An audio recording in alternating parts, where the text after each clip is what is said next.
Le projet de loi sur le statut particulier d'Antananarivo a été adopté au niveau du gouvernement. De nombreux articles se contredisent ou prêtent à confusion. La gestion d'Antananarivo risque d'être jalonnée de conflits de compétences. Les visites effectuées par le directeur général de l'aviation civile de Madagascar, James Njinalsou, à Bruxelles, n'a eu aucun résultat quant à la sortie de Madagascar de l'annexe B, la liste noire de l'Union européenne. Le capital de la compagnie Air Madagascar connaîtra une hausse de 22 milliards à partir de l'année 2015. Et puis à Jérusalem, des heurts ont eu lieu à l'esplanade des mosquées et dans les environs, et une nouvelle attaque à la voiture bélier a causé la mort d'un policier avant que l'assaillant ne soit également tué.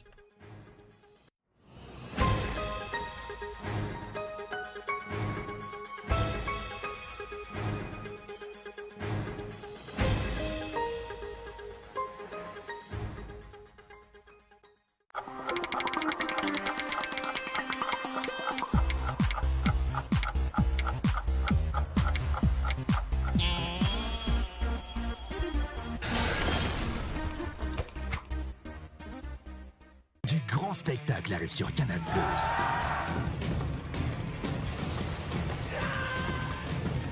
Ben voilà! De qui s'agit-il? Mais qu'est-ce qu'ils ont, Jerry? Qu'est-ce qui se passe? Demain, je m'y tiens, je prends ma journée. Oh non, mais parce que j'ai tout négligé. Les films et les séries qu'on aime sont sur Canal+. Le décodeur est à 40 000 arrières seulement, pour tout paiement par prélèvement bancaire. Canal+.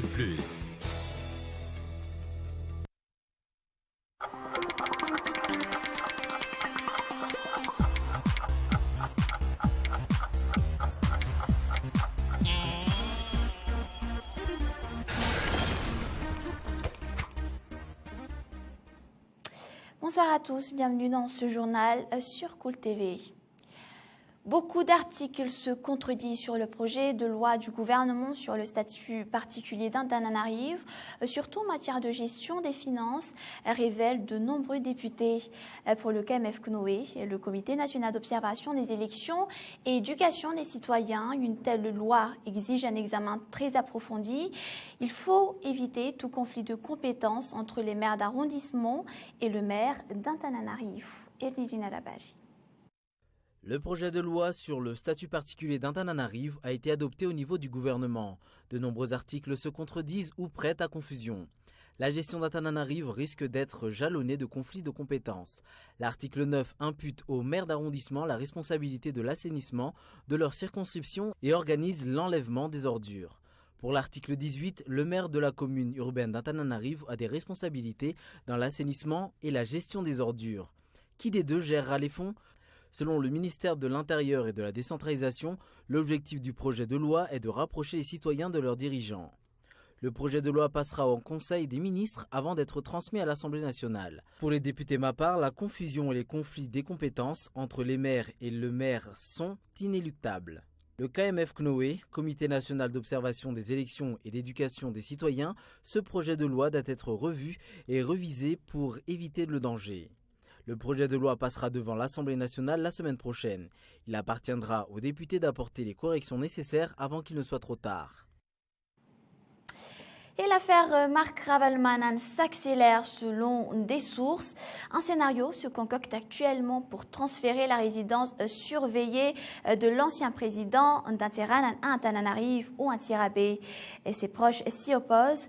Le ministère de la Justice, lui, garde le mutisme le plus total sur la question. Depuis Antsirabe, des pressions continuent de s'exercer sur les magistrats. Les détails. Selon les dernières informations, la juridiction d'Antsirabe refuse de se saisir de l'affaire Ravalomanana. Selon les sources proches du dossier, il n'y aurait pas de plainte déposée à l'encontre de l'ex-chef de l'État. Ce qui contredit l'information selon laquelle l'ACM, l'aviation civile de Madagascar, aurait déposé une plainte, d'où l'actuelle cacophonie juridico-politique. Selon des magistrats, l'État voudrait introduire un nouveau dossier dans l'affaire, d'où le retard accusé par la procédure. Le ministère n'a pas voulu s'exprimer et continue de choisir la stratégie du mutisme. Des bruits de couloir laissent entendre que le pouvoir aurait l'intention de ramener Marc Ravalomanana à Antananarive ou Antirabé dans une autre résidence surveillée. Ce ne serait que la résidence prévue par les textes au bénéfice de tout président en fin d'exercice. Ses partisans ne veulent entendre que la résidence personnelle de Marc Ravalomanana Faravouitch. C'est la seule solution, proclame-t-il. Rien n'est clair dans cet imbroglio juridico-politique. Personne ne veut s'exprimer, ni le pouvoir, ni les magistrats et même la famille. Le retour de la ministre de la Justice sur le sol national est fermement attendu.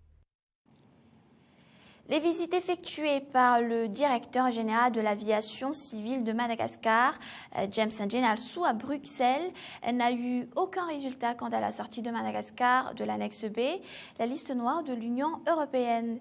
Le capital de la compagnie aérienne de Madagascar connaîtra une hausse de 22 milliards à partir de l'année 2015. D'un autre côté, un grand flou entoure le budget prévu pour l'achat des 2 nouveaux avions. Michel Arnarzon. Aucun résultat ne transparaît jusqu'au jour d'aujourd'hui les 2 visites effectuées par président Radzounarmampian aux sociétés Airbus et Boeing. Après les pertes enregistrées par l'utilisation des 2 Airbus A330 de la transition, l'État a décidé d'investir dans 2 nouveaux avions. Le budget est introuvable dans la loi de finances rectificative 2014. La loi de finances 2015 n'est pas plus informative et semble ignorer un tel investissement. D'après le secrétaire général du ministère des Transports, Rigobert Rakoutoir-Nérine, normalement ces 2 avions seront à la disposition de la compagnie nationale avant la fin de l'année. Sur quel budget sera imputé l'achat de ces 2 avions ? À titre de rappel, la compagnie Air Madagascar a été dotée depuis l'année 2012 d'un capital de 170 milliards d'ariars, dont 100 milliards pour le fonctionnement de la compagnie et 70 milliards pour le paiement de différentes dettes fiscales accumulées depuis le début des années 2000. Le capital de la compagnie Air Madagascar connaîtra une hausse de 22 milliards à partir de l'année 2015. Mise en part, la question de nouveaux avions, la question de la sortie de Madagascar de la liste B continue d'être floue. Le directeur général de l'ACM, Aviation Civile de Madagascar, James Ndjenalsou, qui a toujours déclaré avoir négocié sur cette sortie, ne peut communiquer le moindre résultat. Alors que tout le désastre de la société nationale en découle, 80% des pertes. Les taxes douanières pour 2015 accuseront une hausse de 10% sur certains PPN contre 6,5% cette année 2014. La tendance à la hausse ne sera pas enrayée. Le litre d'huile, qui est actuellement à 5 000 ariars, risque d'atteindre les 5 500 ariars. Le sucre, lui, pourra passer de 2 000 ariars le kilo à 2 500 ariars. En général, la hausse des prix des produits de première nécessité se traduira dans la fourchette de 300 à 500 ariars et avec la dévaluation en continu de l'ariar.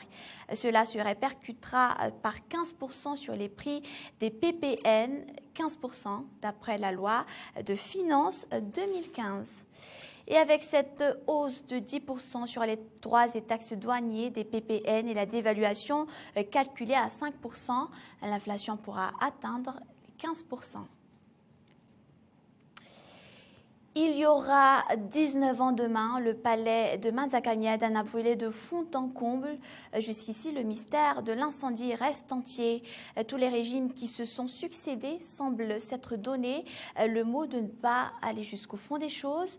Plusieurs milliards ont été injectés pour la recherche de la vérité et les travaux de réhabilitation. Dès le début, les cotisations populaires ont disparu et l'opacité entoure les travaux du Comité national pour la réhabilitation du palais. Kaskar Fensou. Secret d'État, les autorités l'opposent à toute question et investigation portant sur l'incendie du Rouv. Les raisons de l'incendie restent jusqu'ici floues. Si l'incendie était volontaire, qui sont les vrais responsables? Pourquoi ces 19 ans de silence de l'État? L'affaire de Manzakamiadan est classée. Le ministère de la Culture, Vonalaru Ndjenalsou, affirme que la réhabilitation du palais de Manzakamiadan a pu se faire lors du régime de Ravalomanana grâce à des cotisations, une affirmation sous toute réserve. Pour le cas du palais de Manzakamiadan, 60% des réhabilitations sont effectuées. Le palais de bois n'a pas encore été reconstruit à l'identique, comme le Chanvula n'est pas encore rénové. D'après des informations, plusieurs restes royaux sont portés disparus. Aucune enquête n'est jusqu'ici en cours. Et nous poursuivons avec les actualités internationales. Le lieutenant-colonel Isaac Zida, qui a pris la tête du Burkina Faso, a promis hier au principal chef traditionnel du pays de remettre le pouvoir aux civils. Il a été reçu par le Mogo Naba, roi de l'ethnie majoritaire Mossi. France 24. C'est un passage obligé pour le nouvel homme fort du pays. Le colonel Zida a fait le déplacement chez le roi des Mossi. Une ethnie qui regroupe plus de la moitié de la population du Burkina Faso. Depuis des siècles, le Moro Naba est un personnage très respecté. Si vous travaillez pour le peuple et suivez son opinion, alors vous allez instaurer la paix. On va travailler pour que le pays reste en paix. C'est ce que tout le monde désire. Chef traditionnel, mais aussi autorité politique, le Moro Naba est sans cesse consulté. Il est de toutes les négociations. Son ministre de la guerre, un de ses proches, était député du parti de Blaise Compaoré. J'ai démissionné le 14 janvier et en écrivant bien sûr au chef de l'État, qui du reste est un ami, pour lui dire que la situation n'est pas du tout intéressante. Aller loin, ça risque d'être le chaos. C'est le mur, comme lui-même il aime de le dire. Et malheureusement, il n'a pas écouté, il est allé au mur. Depuis la démission de Blaise Compaoré, de nombreuses figures politiques sont venues ici. Opposition et société civile, presque toutes ont défilé. Leurs discussions avec le Moro Naba sont restées secrètes. Le roi des Mossi est bien un homme incontournable. Jérusalem a connu aujourd'hui une de ses pires flambées de violence récentes, avec une nouvelle attaque à la voiture bélier qui a fait un mort et des heurts sur l'ultra-sensible esplanade des mosquées. Un homme a percuté avec son van des piétons traversant la rue, séparant Jérusalem-Ouest et Jérusalem-Est. C'est toujours un reportage de France 24. Le minibus a heurté ses passants de plein fouet avant de foncer à nouveau sur les véhicules alentours. Le chauffeur aurait ensuite tenté de s'enfuir avant de s'en prendre à des piétons avec une barre de fer. C'est là qu'il a été abattu par la police. L'assaut, qui a eu lieu sur l'axe qui sépare Jérusalem-Est de Jérusalem-Ouest, a fait au moins un mort et plusieurs blessés. Les autorités israéliennes parlent d'une attaque délibérée. Le suspect a percuté 4 personnes, puis il a descendu la rue et 500 mètres plus loin, des forces de sécurité l'ont approché. Ils lui ont tiré dessus et il a été tué. L'auteur présumé a été identifié comme Ibrahim Al-Akri, un Palestinien de 38 ans, sorti récemment de prison après avoir été condamné pour atteinte à la sécurité. D'après Israël, il s'agirait d'un activiste du Hamas. L'organisation islamiste s'est félicitée de cette attaque. Nous louons cet acte héroïque, nous encourageons d'autres opérations de la sorte. Il y a tout juste 2 semaines, dans Jérusalem-Est, un Palestinien s'était lui aussi jeté en voiture sur un groupe à un arrêt de tramway, tuant une jeune femme et une fillette. Depuis plusieurs mois, les tensions sont vives à Jérusalem. Mercredi matin, des affrontements ont eu lieu entre des manifestants palestiniens et des policiers israéliens sur l'esplanade des mosquées. Ce site, aussi appelé le Mont du Temple, est un lieu saint pour les musulmans et les juifs. Ces derniers peuvent s'y rendre exclusivement pour des visites sous contrôle policier. Les activistes juifs réclament le droit d'y prier, provoquant ainsi la colère des fidèles musulmans. Et un rappel des grands points de ce journal. Beaucoup d'articles se contredisent dans le projet de loi du gouvernement sur le statut particulier d'Antananarivo, surtout en matière de gestion des finances pour le KMF Knoé. Une telle loi exige un examen très approfondi. On a vu également l'accélération de l'affaire Ravalomanana, un scénario se concocte actuellement pour transférer la résidence surveillée de l'ancien président d'Antananarivo ou Interahamwe, où ses proches s'y opposent. Et enfin, les visites effectuées par le directeur général de l'aviation civile de Madagascar, James Njenalsou, à Bruxelles, qui n'a eu aucun résultat quant à la sortie de Madagascar de la liste noire de l'Union européenne. Le capital de la compagnie Air Madagascar connaîtra une hausse de 22 milliards à partir de l'année 2015. Et puis vous suivrez juste après ce journal votre série Mistresses, suivie toujours de 2 films, New York Melody et un peu plus tard dans la soirée, Stay Alive. Et c'est la fin de ce journal. Merci de votre attention. On se retrouve demain à partir de 20h45 sur Cool TV. Bonne soirée, au revoir.